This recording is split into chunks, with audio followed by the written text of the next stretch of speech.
think if Canelo was using the jab effectively, hard, the guy wouldn't have been able to come in because the guy was coming in because he wasn't worried about Canelo's jab. So he got more aggressive and he got brave. If you're not jabbing, he has no defense.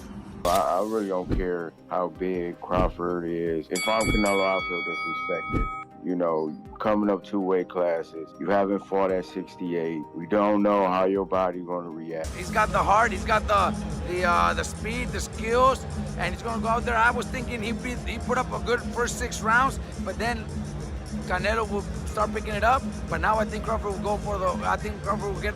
I'm picking Crawford to win now. Mike Tyson expresses deep concern for Canelo's future, warning that a loss to Terence Crawford could be damaging. He points out that in previous fights, Canelo has not used his jab effectively, which often allowed opponents to gain confidence and close the gap. Tyson advises that Canelo must adjust his jab strategy this time, using it with more precision. Maybe he's a little overrated. Terence Crawford versus Canelo Alvarez at 168 pounds. Canelo's really good, really good. But I think Crawford is special. I know he hasn't fought the resume everyone wants, but you have that or you don't have that ingredient. And I think he has it. Canelo's really good. He's tremendous. But could he be a tiny bit overrated? The greatness is within Crawford. It's in his desire. It's in his mind. It's in his makeup, where he came from. I know he's moving up in weight class. Can he carry it? But those intangibles, I believe that he has them. And consistency to control the fight and keep Crawford from gaining momentum. Veteran boxing analyst Teddy Atlas acknowledges that Canelo Alvarez has faced a long list of top-tier opponents across multiple divisions, giving him one of the most extensive resumes in the sport. By contrast, Terence Crawford has not fought as many marquee names that the public often expects from a fighter of his caliber. However, Atlas stresses that true greatness is not always measured by the size of resume, but by the quality of skill and adaptability a fighter demonstrates in the ring. No, I really don't care how big Crawford is. If I'm Canelo, I feel disrespected. You know, coming up 2 weight classes, you haven't fought at 68. We don't know how your body's going to react. And you just think, you just going to come up and beat me. We seen it with Charlo, his videos, how he was looking, moving around the ring. And everybody thought, that might work. And we saw what happened come fight night. Crawford is a skillful guy. But, who has he really beaten? Spence. After Spence, now all of a sudden he can jump up 2 weight classes and beat Canelo. I don't see it. If I'm Canelo, I would have to make a statement with Crawford. Canelo cannot lose this fight. He shouldn't lose this fight. In his view, Crawford's mastery of timing angles and ring control will allow him to overcome the physical advantages of Canelo. Atlas believes that Crawford's calm demeanor and ability to make adjustments mid-fight could prove decisive against a dangerous and experienced champion like Alvarez. The stakes for Canelo Alvarez in this matchup extend beyond a simple win or loss. Terence Crawford is moving up 2 weight classes for this fight, which presents a unique challenge, but also places squarely on Canelo. A defeat under these circumstances would invite criticism, suggesting that Canelo could not overcome a naturally smaller opponent despite his size, strength, and experience advantages. A list of attributes, and then tell me who do you feel is best in that attribute. First attribute, best jab. Crawford. Best defense. Crawford. Nowadays, Crawford. I would say early in the fight, Canelo, and earlier in his career, Canelo. But he hasn't been that kind of fighter in recent years. Although Crawford is also hittable. With any fighter, when you talk about their defense, the question is not, can they be hit with a shot? You take punches. Everyone, the greatest defensive fighters ever get hit. Pernell Whitaker, Willie Pep, Floyd Mayweather, they all get hit.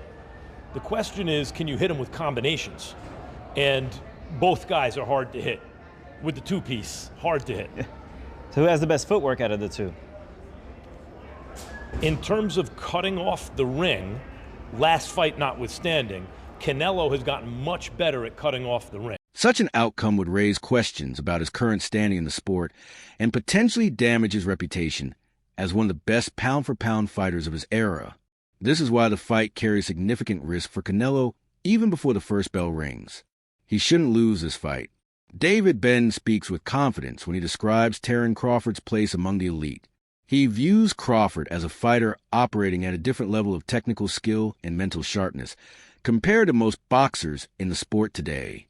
Benz praises Crawford's ability to seamlessly switch stances, maintain composure under pressure, and dictate the pace of a fight regardless of his opponent's style. He has mastered his style. Now, typically, Latinos, they got their own style versus melanated black people.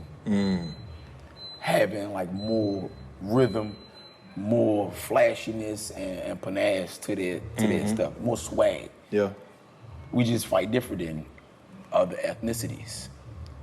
If you want to throw Amir Khan in there, his ethnicity, he was in and out. Yeah, that's the European kind of style. Textbook, you know, but that was his style. Canelo got his style and he mastered it. Terence Crawford cannot take nothing away from him. He's like freakishly good, you know. He go both sides, southpaw, orthodox, you know, and I feel like he adapt well. But it don't take much to get hit, especially these little 8-ounce gloves. He cannot slip up. He cannot slip up. He gonna have to stay set from bing to bing from round 1 to 12, and he better be in shape. I'm talking about like not 12-round shape. I'm talking about like 16-round shape. He believes this combination of poise and technical precision is what makes Crawford such a difficult puzzle to solve in the ring.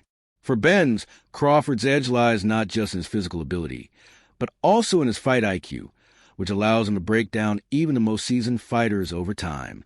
Jeff Mayweather highlights the exceptional technical skill that has defined Terence Crawford's career, pointing out his ability to read opponents and adjust his game plan with surgical precision. While he gives Crawford the edge in pure boxing craft, Mayweather is quick to remind fans and analysts that Canelo Alvarez's power and experience cannot be overlooked. Canelo has proven time and again that he can change the course of fight with a single well-placed punch and has navigated high-pressure bouts against some of the sport's biggest names.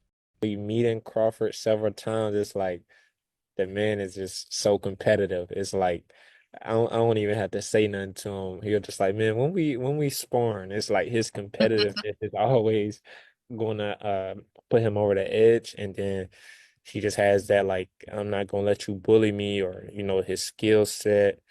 And it, you know, I know they talk about Charlo when Charlo moved up, but I feel like it may be a little bit different for Canelo this time around because Crawford took the moving up in weight classes serious. He did the dieting, he did the training. So I feel like when you put in work like that, you know, it's a win-win. So you don't think Crawford, you know, gaining that weight, because I saw him, he's pretty big. You don't think that's going to be a disadvantage for him in this fight? No, it looked like he put it on the right way. You know, the nutrition, the you know, like I said, the training. You know, Crawford, he trains hard. So I feel like, I know they say he probably went up to like 185, so he has to lose that weight. But I think if he did it the right way, which I know he did, he'll be successful in September. And I know you, like we discussed earlier, you know, we talked with your pro debut, and now you're 3-0. Your last fight, July 19th against Blanco, and it was actually your third win by knockout. Yes. I'm super proud of you. How are you feeling about your pro career so far? I'm feeling great about my pro career. I definitely feel like it's off to a great start. Jeff warns that underestimating Canelo's ability to adapt and capitalize on openings would be a serious mistake for Crawford or any fighter who steps in the ring with him. Max Kellerman's technical analysis focuses heavily on the jab as a key factor in this fight. He notes that Crawford's jab is among the most efficient and accurate in modern boxing, enabling him to control range, set up combinations, and disrupt his opponent's rhythm. This ability to dictate pace through a well-timed jab has been central to Crawford's success. Kellerman contrasts this with Canelo Alvarez, whose jab earlier in his career was a weapon capable of neutralizing aggressive fighters. In recent years, however, Canelo's jab has appeared less consistent and less frequent in his approach. What's your thought about that?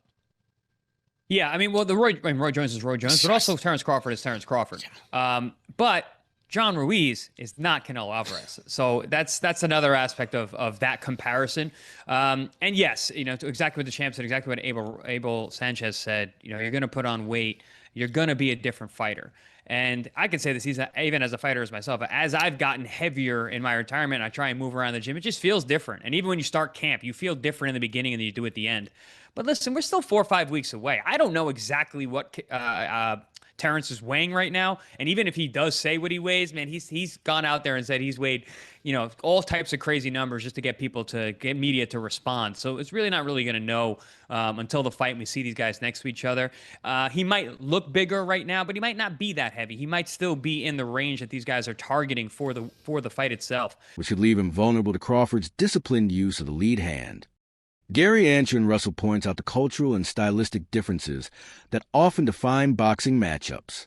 He notes that Canelo Alvarez embodies a traditional Mexican fighting style, which blends calculated pressure with powerful body shots and counterpunching. In contrast, Russell says Terence Crawford brings a rhythm, fluidity, and defensive awareness often associated with the styles developed by African-American fighters. This stylistic clash creates an intriguing dynamic as each fighter will attempt to impose his own rhythm while neutralizing the strength of the other.